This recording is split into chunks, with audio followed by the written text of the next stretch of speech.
All right, we're going to continue discussing strategy in business with a couple more veteran guests. One of them has been making strategic decisions in business for a career spanning 6 decades. And the other is also a champion of empowering workers to continue within leadership roles and find their niche after the age of 55 even. So please welcome Lauri, Ratia, who is the chair of the logistics and moving company nbforum, also TerraFrame, which produces battery chemicals for electric vehicles, and Reetta, Rajala, entrepreneur and change consultant.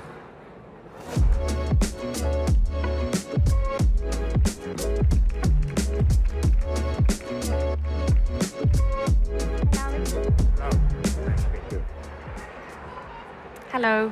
Hello. Welcome to the studio. Right, I hope you don't mind me sharing that you're 78 years old with our audience. No, not at all. And a lot of your biggest moves and deals in business have been in the last 10 years, when a lot of people would be chilling out in their gardens and enjoying retirement. So let's start. Why do you still enjoy working, and in particular being involved in high-level business strategy? Because it's fun. I cannot think that I would be laid back and sit at home or be playing golf. That's my passion. That's why I do it. Reetta, do you see yourself working at 78? Sure. All right. If it is fun. We're going to talk a little bit more about age and experience later, but let's first talk about some of your different experiences in strategy and corporation situations. So you've been involved in quite a lot of corporate turnarounds, companies that really needed a new approach, and you had to implement strategy shifts. Can you tell us about one that you're particularly proud of? Well, I'm particularly proud of Stockmann's strategy, rejuvenating Stockmann, which was established back in 2019. What happened at that point of time? Just a context for our global listeners, it's a big retail store. Yeah, big retail store. Stockmann had forgotten the customer, and we brought back the customer in the strategy. Very simply put. And what did that involve?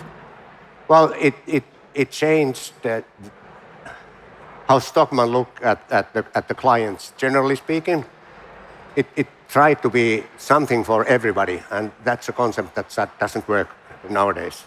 So we went back and looked who are our customers, we classified them, and that's how the strategy of the company went finally built up.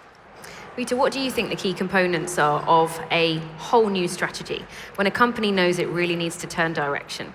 Not just sharpen up the edges. Yeah, first of all, I think that you have to interact with people like you did with Stockmann. So you went to the floor and you talk with the people.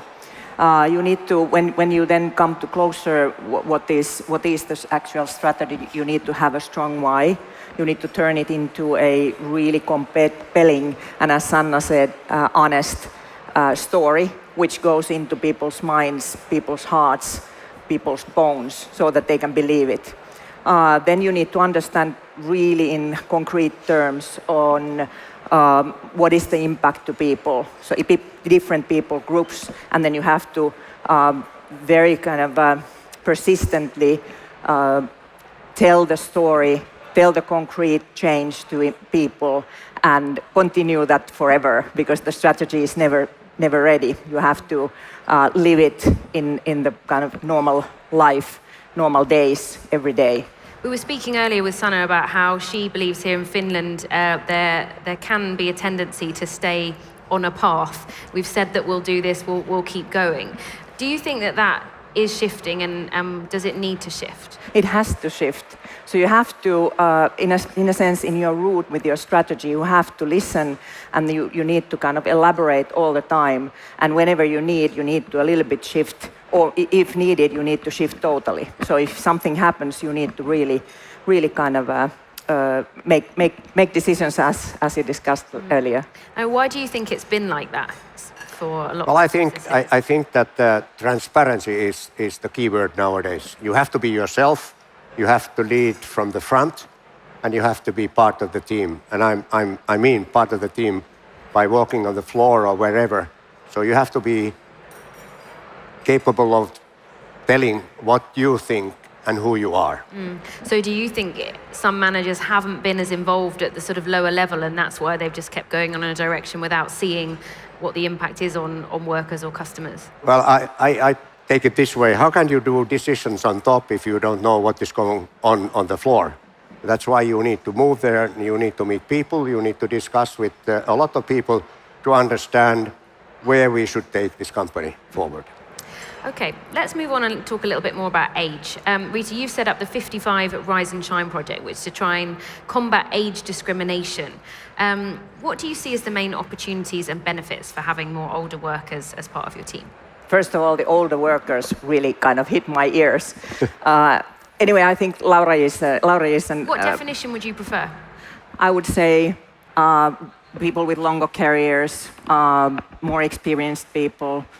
Yeah, but it's a difficult because there is always a color with each term, so people get nervous about different terms. But older is not the one I prefer. So why do people with more experience need to be part of your team?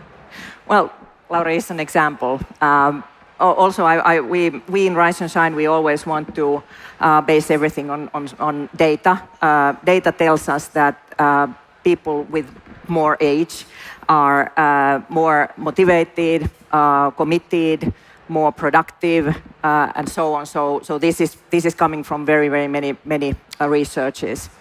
But then, kind of in practical terms, people who have a longer career, a longer life, have more experience on business and life itself. They typically, or they at least have had a opportunity to build better networks, larger networks. They have bigger, kind of wider relationships, and they have seen ups and downs. So and they know a lot about change, and they've seen a lot of things. Therefore, they know what works and what doesn't work. Plus, they have made their mistakes. Yeah, I mean, it all sounds obvious when you say it out loud, but when you look at the numbers, it is a struggle for some people, particularly if you're made redundant in your 50s to try and find the next phase. So what do you think can be done to combat that? How can we persuade companies not just to always pick the young, shiny graduates instead? I think what is important is the discussion that is at the moment going on in Finland. So the visibility that age discrimination has at the moment, I think that and the facts are of course helping when we are telling people widely in media that this age is very good employees, plus the system is not anymore hindering you to hire them. So I think that the publicity for the topic is really important. Is it a bigger problem in Finland than elsewhere? Unfortunately, again, statistics tell that it is. So our unemployment rate for 55 plus people is 3 percentage points higher than it is for people from 35 to 44. So at the moment, yes, and we are hoping to change that. Lauri, what would you add to that? You're obviously an example of proof of what you can bring with your experience, but why do you think not all companies are recognizing that and are a bit skeptical of hiring older or more experienced workers? Well, I think that the companies think that people, when they age, that they would not be so useful as they used to be. But that's wrong attitude. I think the companies need a vast variety of ages. That's the best bet that they can be successful. So they need both young vigor and they need old, let me call it old experience, because you have obviously gathered over the years of a lot of experience which you can use in very different situations. When you are young, you don't know what is going to happen in certain cases. When you are older, you have already seen it in many different locations and companies. What do you think can be done to educate younger workers then, who are coming in with a lot of energy? And we know that Gen Z like to make their mark on the workplace. They want to be given a lot of responsibility early on. How can we educate them better about what older, more experienced colleagues or potential future co-workers can bring? Besides educating them, I mean, generally speaking, and I don't go into that, what I would like to do is throw young people into cold water and see if they can swim, and normally they can. and it is so. You have to put people in very responsible positions. You have to give them opportunities to succeed. And many people succeed. That's my experience. I have done this many times. Yeah, but yeah, I'm speaking about the young people who are perhaps maybe a bit skeptical. If they're a young CEO and they're hiring a team of people that look like them and are around their age group, rather than saying, oh, let's get our next person in who's got 30 years experience, who's very different to the rest of our team. Reetta? Well, I would say that I hope that all leaders understand the concept of diversity in kind of wide range. So an age diversity or experience diversity is one of those. And if you have diversity, you are much stronger. Also, again, research tells that diversity gives a lot of strength to the organization. Yeah, everybody knows it, but unfortunately, it's still something that not all companies are putting into practice. It's a bias. It's a bias that you can't, in fact, kind of identify in your head. Yeah. Just moving on a bit, a kind of subtopic here in the HS Visio studio today has been happiness. So before we wrap up, I'd just like to ask what recipe or strategy brings you happiness at work? Let's start with you.